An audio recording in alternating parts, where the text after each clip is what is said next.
Hello guys, welcome back to my YouTube channel Standard Classes. So today I'm going to continue chapter 5 presentation of data, textual and tabular presentation. इससे previous video में हम पढ़ चुके हैं कि what are the types of presentation. मैंने आपके साथ डिस्कस करा था textual presentation we discussed, tabular presentation we discussed, components of table हम लोगों ने डिस्कस करा था, हम लोगों ने उसका फॉर्मेट डिस्कस करा था. तो आज हम पढ़ने वाले हैं कि एक अच्छी टेबल को बनाने के लिए क्या क्या फीचर्स होने चाहिए.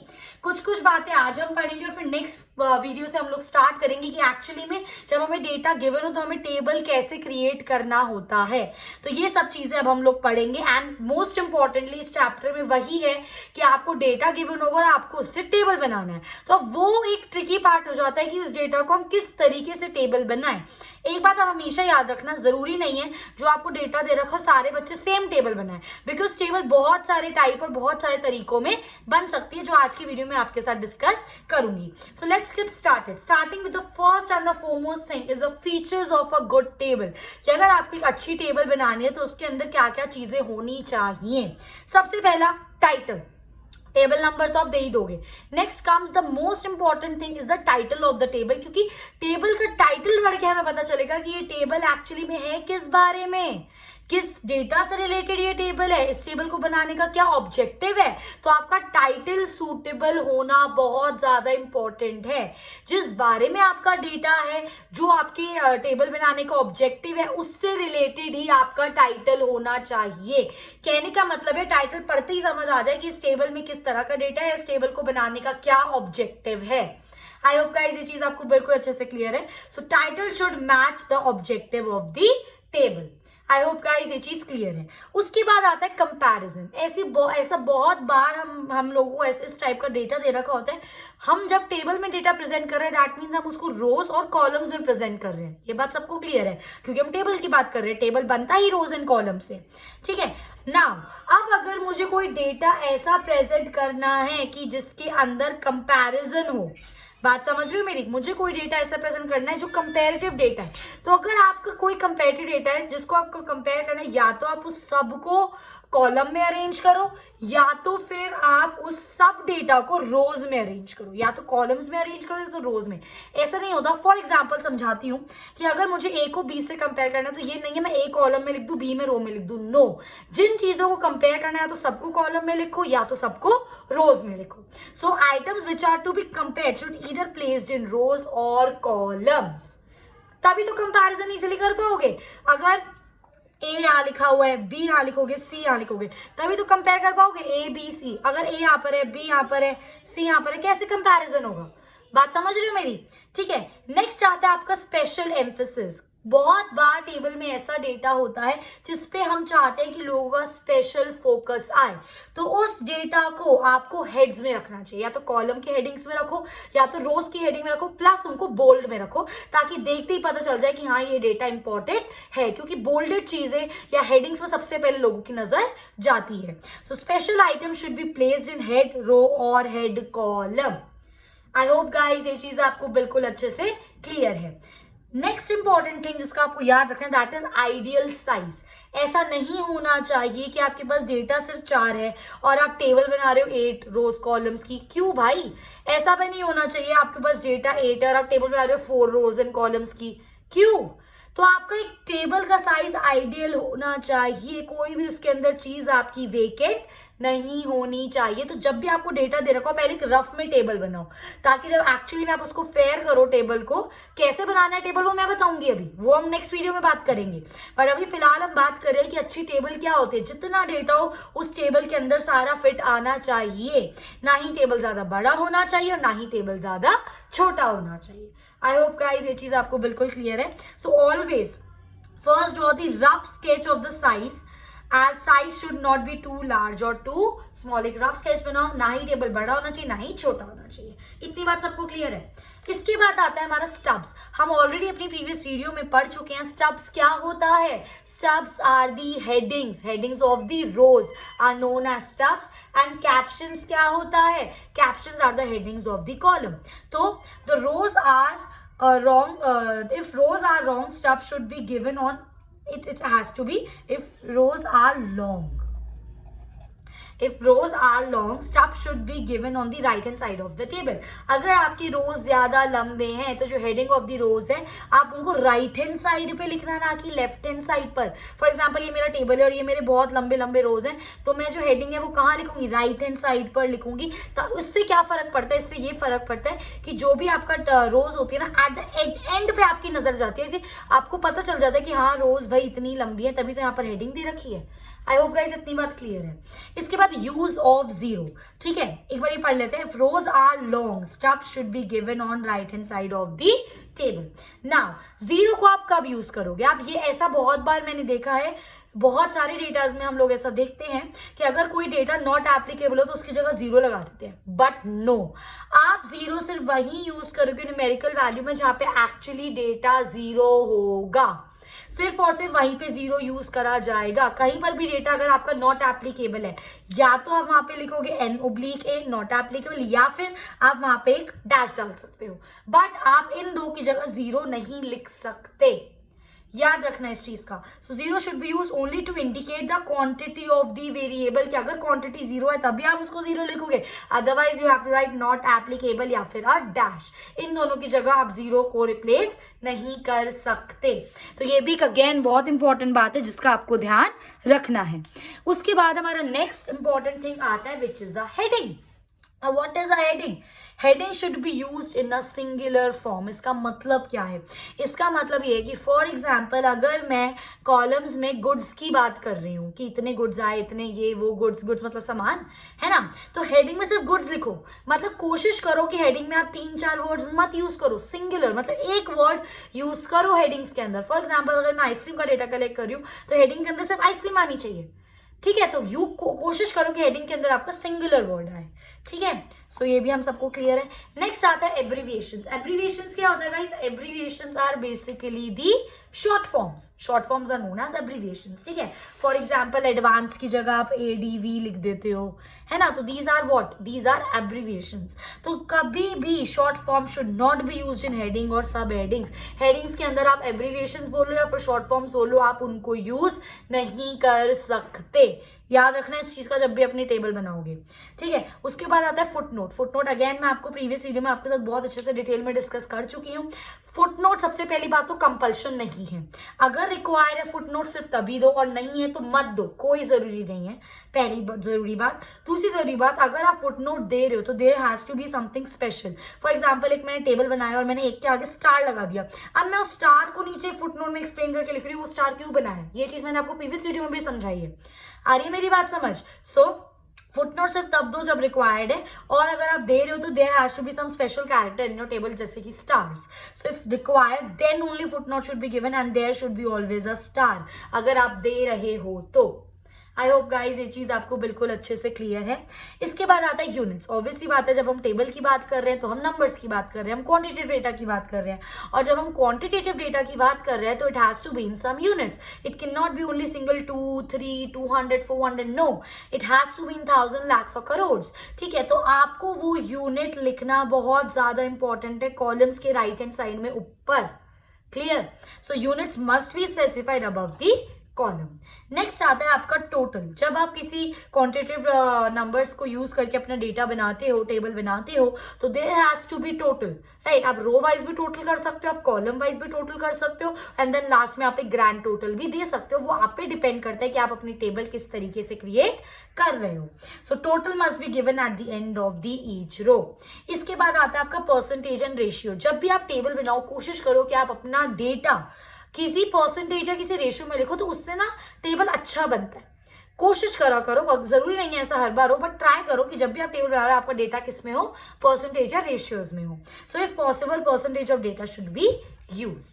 Next important thing is source of data. Again हम जब फॉर्मेट पढ़ रहे थे प्रीवियस वीडियोस में टेबल्स का, तो हम लोगों ने देखा था कि टेबल के नीचे फुटनोट भी होता है, उसका सोर्स मतलब अगर प्राइमरी सोर्स से लिया है, फिर सेकेंडरी सोर्स से लिया है, तो कहाँ से लिया है वो सोर्स, ठीक है। सो हमेशा आप सोर्स लिखो अपने फुटनोट के नेक्स्ट। अब आपके मन में क्वेश्चन आ होगा कि अगर हम फुटनोट ही नहीं लिख रहे, क्योंकि अभी मैंने आपको बताया कि footnote is a optional thing, आप लिखो मत लिखो, तो हम सोर्स कहाँ लिखेंगे? तो अगर आप फुटनोट लिखते हो तो उसके जस्ट नीचे आ जाएगा सोर्स, और बाई चांस आप फुटनोट नहीं लिख रहे हो तब भी आप टेबल के नीचे लिख सकते हो सोर्स, ठीक है। So it should be noted next to the footnote. अगर आप फुटनोट लिख रहे हो, नहीं लिख रहे हो तो जस्ट बिलो द टेबल आप सोर्स अपना लिख सकते हो। नेक्स्ट आता है साइज ऑफ द कॉलम। जब आप कॉलम्स बना रहे हो, for that matter size of the rows also सब इक्वल साइज के होने चाहिए, नहीं कि एक कॉलम इतना एक कॉलम इतना, नो, एक रो इतनी एक रो इतनी है, no, it should be all equal size, ठीक है। So it should be uniform. Ruling and column, dividing into different section according to the similarities of data.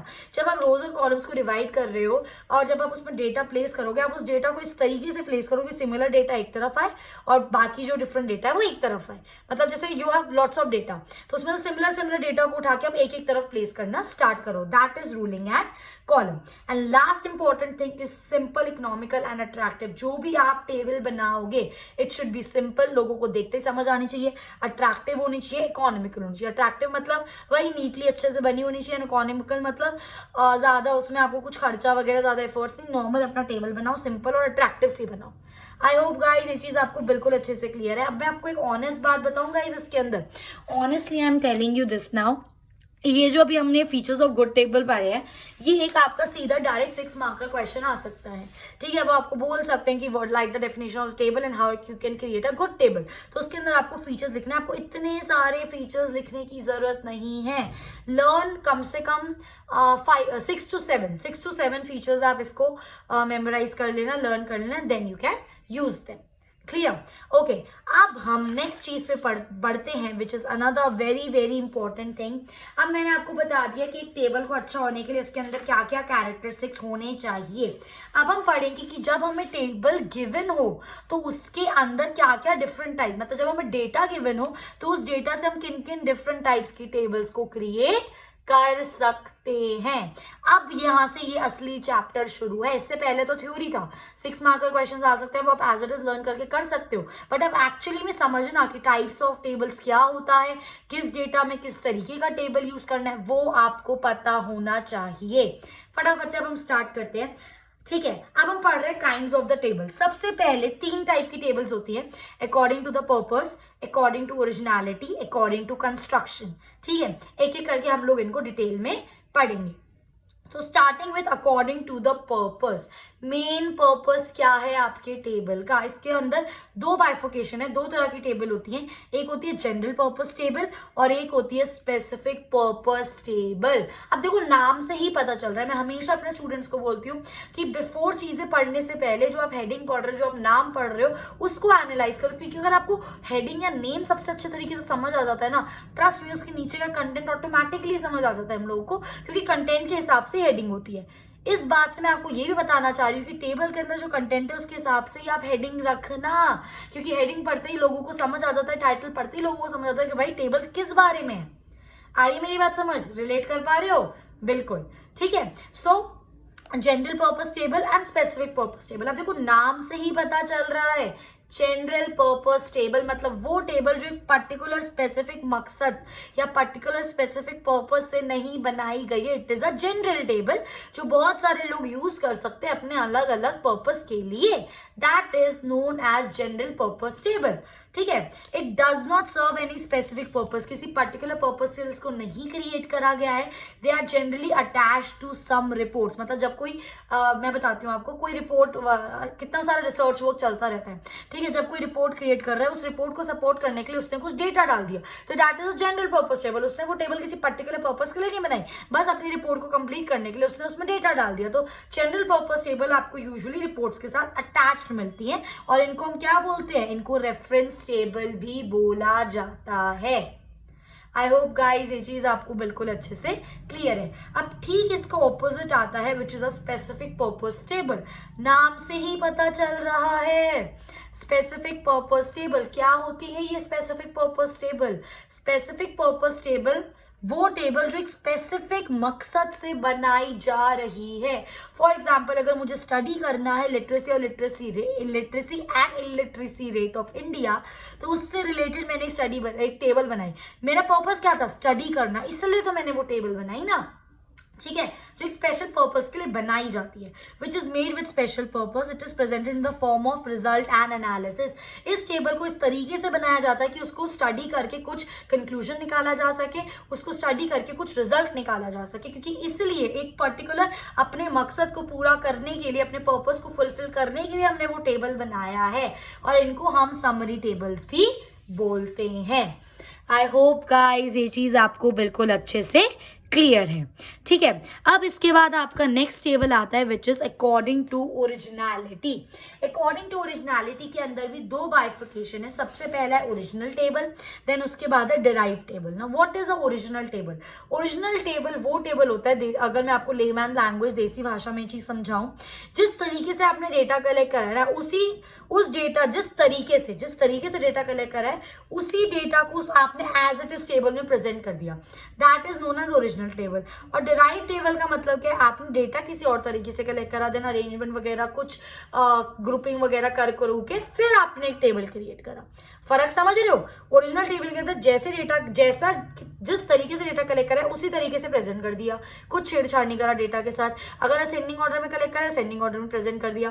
But derive table में आपने data collect करा, फिर data को आपने थोड़ा manipulate करा, मैनिपुलेट एज इन थोड़ा एडजस्ट करा, आपने डेटा को थोड़ा अरेंज करा, आपने डेटा को फिर आपने देखा कि क्या क्या जरूरी है, उस हिसाब से फिर आपने टेबल बनाया।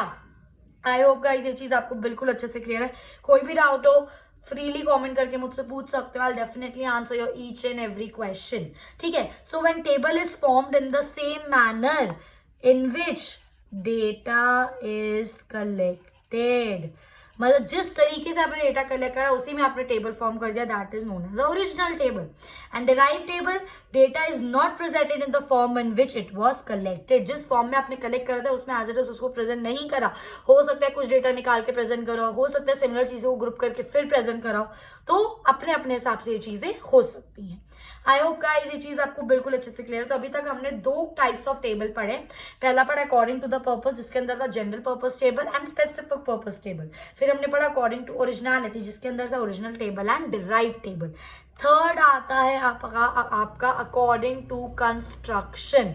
This is very very important. ठीक है, इसी के बेस पे हम पढ़ेंगे और इसी के बेस पर हम फ्यूचर में डेटा को भी प्रेजेंट करेंगे इन टेबल्स। आई होप गाइस मेरी बात समझ आ रही है। ठीक है, सो सबसे पहला इसके अंदर आता है वन वे। दो तरह के होते हैं, one way table and complex table. Complex table further तीन टाइप के होते हैं, to way table, triple table and manifold table. बहुत ज्यादा सिंपल है, मेरी बातों को बहुत ध्यान से समझना, बहुत प्यार से समझना, बहुत आराम से समझ आएगी। और मेरी गारंटी है हर डेटा का टेबल आप इजीली बना पाओगे, गारंटी है मेरी। अच्छा ठीक है, अब मेरी बातों को ध्यान से सुनना, रटने की कोई जरूरत नहीं पड़ेगी आपको। One way table, one way मतलब वो टेबल जिसके अंदर हम सिर्फ एक कैरेक्टरिस्टिक लिख रहे हैं। टू वे टेबल जिसके अंदर हम दो कैरेक्टरिस्टिक लिख रहे हैं। ट्रिपल टेबल जिसमें आप तीन कैरेक्टरिस्टिक लिख रहे हो। और मैनिफोल्ड टेबल जिसमें आप तीन से ज्यादा कैरेक्टरिस्टिक्स एक साथ लिखते हो। फिर से समझो, वन वे टेबल जिसमें आप सिर्फ एक कैरेक्टरिस्टिक टेबल में लिख रहे हो। एग्जाम्पल देखो, one way table in which only one characteristics is presented. For example की क्लासेस ले रखी है और इस क्लास में कितने नंबर ऑफ स्टूडेंट्स हैं, तो आपने क्या करा, सिर्फ नंबर ऑफ स्टूडेंट्स को देखना है आपको। तो नंबर ऑफ स्टूडेंट्स आपका एक कैरेक्टरिस्टिक हुआ ना। इसके अलावा तो आपने ये नहीं बोला कि नंबर ऑफ स्टूडेंट्स तो कितने बॉयज है कितने गर्ल्स हैं, तो वो दो कैरेक्टरिस्टिक्स हो जाते हैं। बात को समझो, आपको कुछ क्लास दे रखी है और आपने बोला कि इसमें कितने नंबर ऑफ स्टूडेंट्स है, तो that is your one characteristic. अगर मैं आपको बोल दूं कि आप नंबर ऑफ स्टूडेंट्स बताओ, फिर आप उसमें से ये बताओ कि कितने बॉयज है कितने गर्ल्स है, दैट इज टू कैरेक्टरिस्टिक्स हो जाएंगे। तो वन वे में सिर्फ वन कैरेक्टरिस्टिक होता है। ठीक है, जैसे कि क्लास 11 में 200 बच्चे हैं, बीए फर्स्ट ईयर में 100 बच्चे हैं, बीए सेकेंड ईयर में 80 बच्चे हैं, बीए थर्ड ईयर में 60 बच्चे हैं, टोटल 440 बच्चे हैं। तो this number of student is your सिर्फ एक कैरेक्टरिस्टिक के बारे में बात हो रही है, that's why it is a one way table. इतनी बात क्लियर है। इसके बाद आ जाओ, सबसे पहले टू वे टेबल पे आओ, फिर ट्रेबल पे आना। Two way table in which two characteristics are represented, ये मैं आपको डायरेक्ट इससे ही दिखाना चाहूंगी। ठीक है, यहाँ पे चेक करो मेरी बात, ध्यान से देखो। इस वाली टेबल में देखो ध्यान से, ठीक है। अब देखो हम 2 वे टेबल की बात कर रहे हैं। अब इसके अंदर क्लासेस हमें दे रखी है, हमें बोला है नंबर ऑफ स्टूडेंट्स बताओ, प्लस उसके अंदर ये भी बताओ कि कितने बॉयज और कितने गर्ल्स है। तो आपको 2 चीजें बतानी है, आपको क्लास में ये बताना है कितने नंबर ऑफ स्टूडेंट्स हैं, और फिर आपको ये बताना है कि कितने बॉयज और कितनी गर्ल्स हैं। आई होप गाइज ये चीज आपको मेरी समझ आ रही है। That's why it is known as a 2 way table, ठीक है। उसके बाद आता है आपका ट्रेबल टेबल। ट्रेबल टेबल मतलब जिसके अंदर 3 कैरेक्टरिस्टिक हो। फॉर एग्जाम्पल अभी आपको बोल दें कि आप नंबर ऑफ स्टूडेंट्स बताओ, ठीक है, फिर ये बताओ कि कितने बॉयज हैं कितने गर्ल्स हैं, और फिर उससे ये बताओ कि बॉयज और गर्ल्स में फिर ये बताओ कितने रूरल एरिया से बिलोंग करते हैं और कितने अर्बन एरिया से बिलोंग कर रहे हैं। तो आपको इसके अंदर कितनी चीजें बतानी पड़ी? 3 चीजें बतानी पड़ी। Number of students, boys and girls, plus कितने रूरल एरिया से और कितने अर्बन एरिया से हैं, ये चेक करो।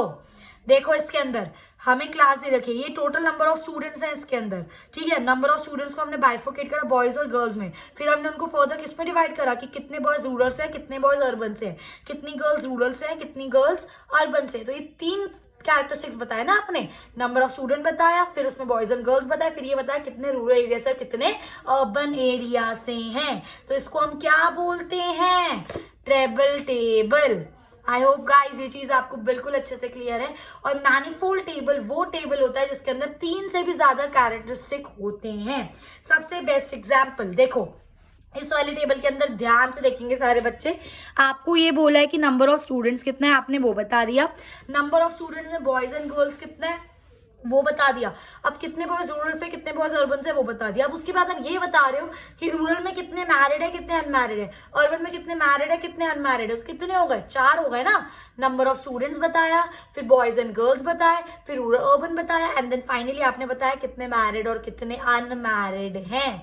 तो आपने 3 से ज्यादा कैरेक्टरिस्टिक्स बताए, दैट्स व्हाई वो कौन सी टेबल मानी जाएगी?